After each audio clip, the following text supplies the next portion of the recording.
Hi everyone and welcome back to the channel, and welcome to an interesting video where I'm going to talk you through some of the modifications that I've done to one of the watches in my collection, my Seiko SKX007.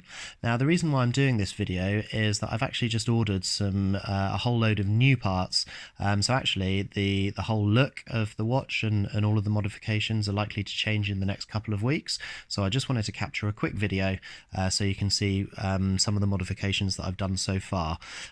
So the first modification that I did to the SKX007 was I changed the bezel. So from the standard bezel, I changed the bezel to a polished coin edge bezel, which I really like.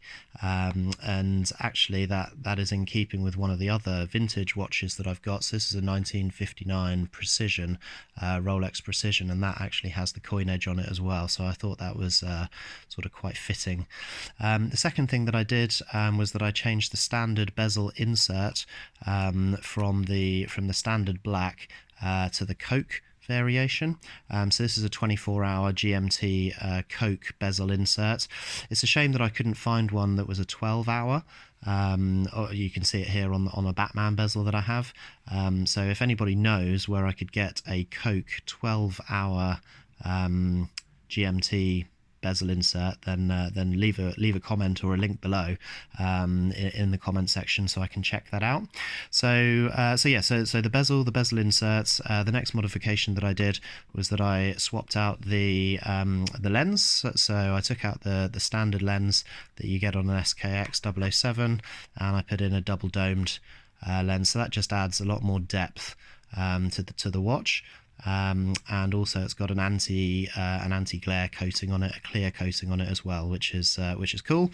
The next thing that I did to it actually was that I updated the hands. So I changed out the Seiko hands and I changed them to the Mercedes hands in silver. Obviously the watch is silver, so silver hands, obviously sort of go in keeping with that, so that was cool. The next thing that I did was that I updated the crown to a Seiko S crown. So nobody really sees that, but I know it's there and I really enjoy it.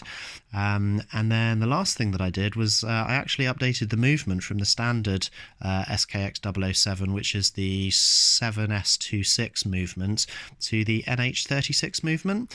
And what that allows me to do is, for instance, currently now where I've not worn this watch for a couple of days and it's stopped, what I can do is I can manually wind it just to give it a bit of a helping hand, and then also it's hackable, so I can get the seconds and the time, set the time absolutely accurately.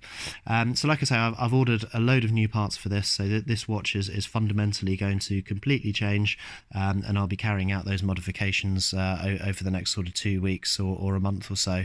It's unlikely that I'll actually do a video showing me doing those modifications because I'm only recording this on a phone, so I don't think from a viewer perspective there wouldn't be any macro shots. I think the viewing quality would be pretty poor, so I'll likely just do a before and an after, and essentially this is the before.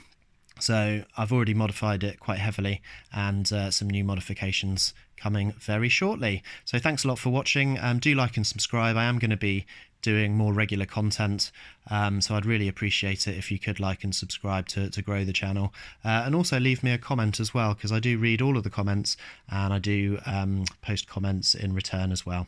There you go guys, until next time, take care.